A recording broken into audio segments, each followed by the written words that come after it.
Okay, welcome back, friends. We're now talking about part four of how to cultivate the artist's life.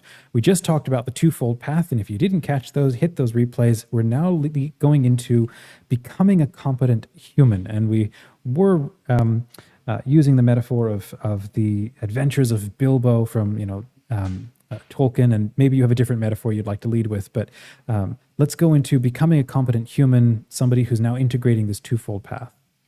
I think this is just an opportunity to get a little bit more specific about how each of these paths actually works practically in the life of an Mm, artist. So, to become a competent human is a very, I mean, it's an idea that we can all get behind. There's a lot of self-help information out there, mhm, and I generally tend to use self-help in a derogatory way, but I've been convinced that there actually are gradations of that, and that some of it is quite intelligent and some of it is quite spiritually beneficial. okay. So uh, it's the point being here is that there's a lot of information out there that you probably need to wade through in the Mm, process of becoming competent before you can really start developing the process of cultivating your artist's life. This is annoying because there's so much information out there that a lot yeah. of us will simply want to defer to the wisdom of someone else. And there is some benefit to that, especially if you know that the person that you are following is someone you can trust. The problem is you don't always know that, and the discernment of spiritual leadership is difficult enough.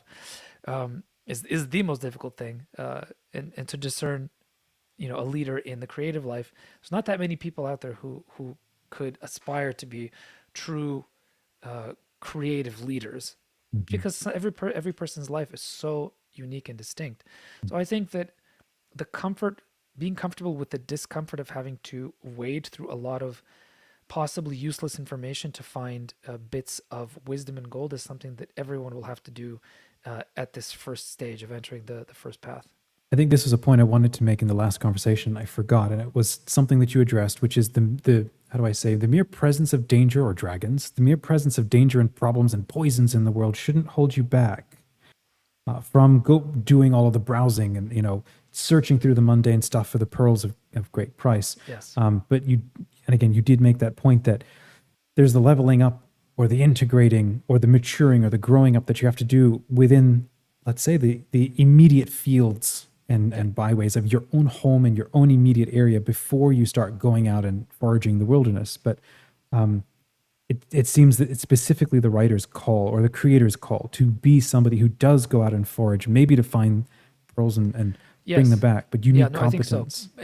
And here I think that some of you listeners and viewers uh, might be internally rebelling, because what I'm saying is that for you to become the kind of person that can go out there and forage and find those truffles in the mud, so to Mhm. speak, um, you have to become competent first, and then you'll probably tell me how many great writers out there who've had miserable personal lives, who are not healthy, who were alcoholics, who were drug addicts, who led lives of sin, et cetera, et cetera. And so, what are you trying to tell me? That for us to become good artists, we need to become what, physically Saints? Or, fit, saints, emotionally well-rounded. Well, all of the history of art is against you, Mr. Kotar. What are you talking about? Uh, I was thinking about this before we went on the video, and I thought I have to anticipate this objection, because I actually have a few people in my mind right now who I consider to be mentors, and I would not in any way, shape, or form say that they are either physically or emotionally well. Um, competent or yes, yeah, okay. uh, but again, I refer you back to the thing that I said initially. You don't have to become that person before you start forging. You have to simply The step process onto the itself path. will also Yeah. is a part of that stepping out, right? The process of creativity will also be a part of what changes you. Yes. And the other thing is, you'll tell me about some poet who could only create out of the intensity of his emotional instability.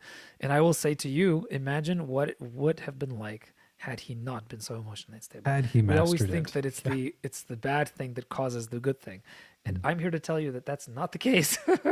So that's simply not. It's spiritually speaking, that's not the case. If they come Mhm. up with something, it's in spite of the Mm. internal turmoil, and it's because they're able to create something together with Mhm. capital C creator in spite of those things in their lives, that they were able to create anything beautiful. I truly believe that, and there are plenty of people Mhm. who are spiritual authorities that would agree with me.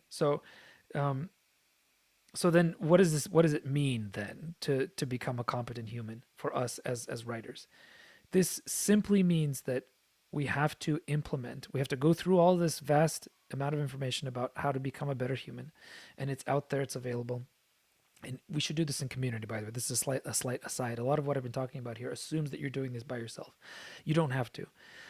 There are communities. Dominic, you have one. I have one. You can find out more about it later. The information will be included in this series, in the show notes. Where the solitary profession of writer can actually be undertaken in a community of solitaries. This is a thing that Christians should be comfortable with. Yeah, right. A community of solitaries. So, in other words, yes, you have to wade through a lot of nonsense to get to the good stuff. But if other people are doing it with you, some might be slightly ahead of you, a few steps ahead. They might suggest, okay, try this. Don't waste Mhm. your time with that. This is what I have found to be the case. So, discipline for body mind. This means simply being aware that the technology that we have at our fingertips is the anti-creative act. It is perfectly calibrated to fragment and distract our attention in a way that makes it impossible for us to create meaningful art. Simple. It's just like that. And unfortunately, if we're talking about um, our children or the young people of this generation who have grown up with it, who have had these things in front of them since birth, in some ways they are creative cripples already because they have not had the training to be able to decide where my attention will go. Because this thing, what it does is it absorbs your attention, your ability to concentrate, your ability to be present before you have a thought about whether or not you want to be present. So if you take that out, if there is no space between impulse and action, which is a very, very important principle in the spiritual life, then you are a cripple, and it's not a fatal sickness, but it will take a long time getting out of it. So that's why this discipline stage is so important. It means putting concrete uh, boundaries around your usage of technology, and it also means things like cultivating silence and the inner discipline to be able to be comfortable with yourself and your thoughts, um, and with prayer, Mhm. because that's where the process of creativity finds its soil. Or only then can you get to the point where you can start thinking about taste and discernment. Because if you are someone who is driven by the realities of the technology, you will be driven by passion, as in the thing that makes you passive. It's a kind of enjoyment that has very little to do with the good, the true, and the beautiful. It makes you feel good, but because it provides you with very little substance, Mhm. nourishment, spiritually speaking, you get nothing out of it. And unfortunately, the flip side to this is that there's a very strong reaction among many traditional Christians to any kind of entertainment, Mhm. because they associate the effect of the technology with some of the content itself, and that's not correct.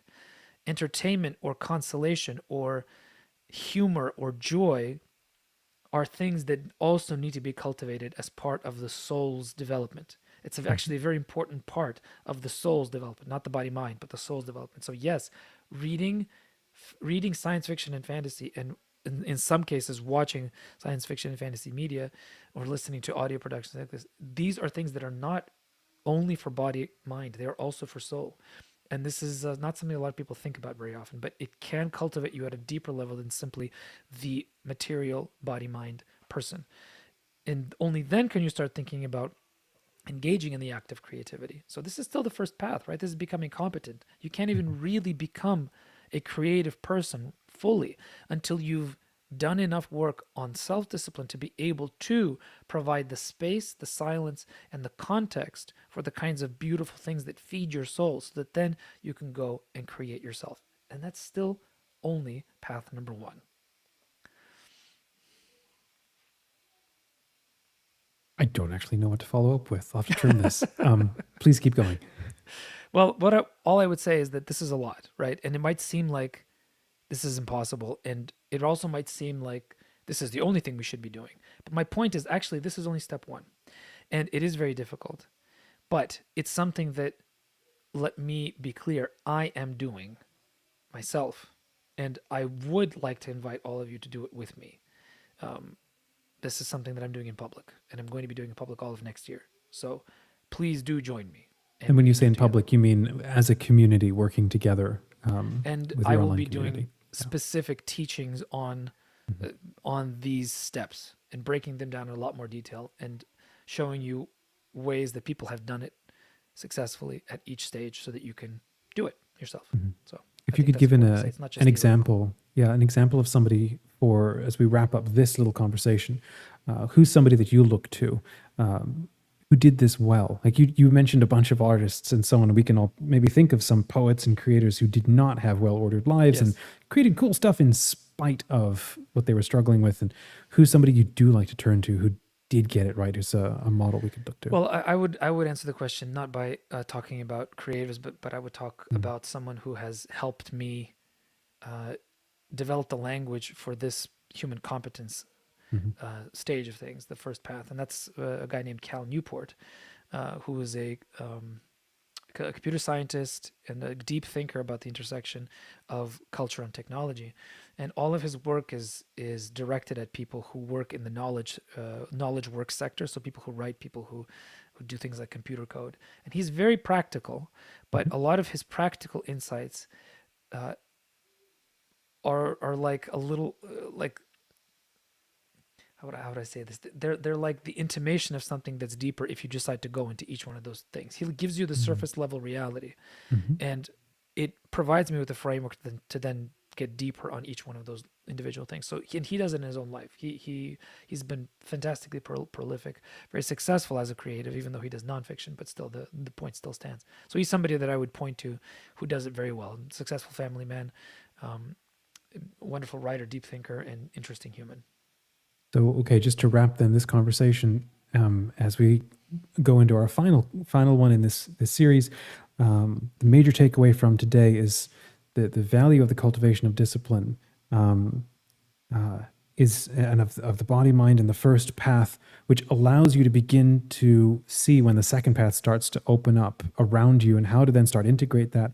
The major point being that too many creators have this sense that just being not dissolute, but just completely abandoning themselves to their creative energies, whatever, that just sort of toss them this way and that. And that is how you create this output, as opposed to your recommendation, which is it is far more spiritually healthy for you as a human being to learn to master, not to constrain, to constrict and compress, but to master yourself and the parts that you are through the creative process, so that you can begin. It's like the longer that I spend writing, the more I find it's a form of active contemplation. Yes. There's a fascinating revelation of stuff that happens, and Yes. the more I pull on that thread, the more interesting it becomes.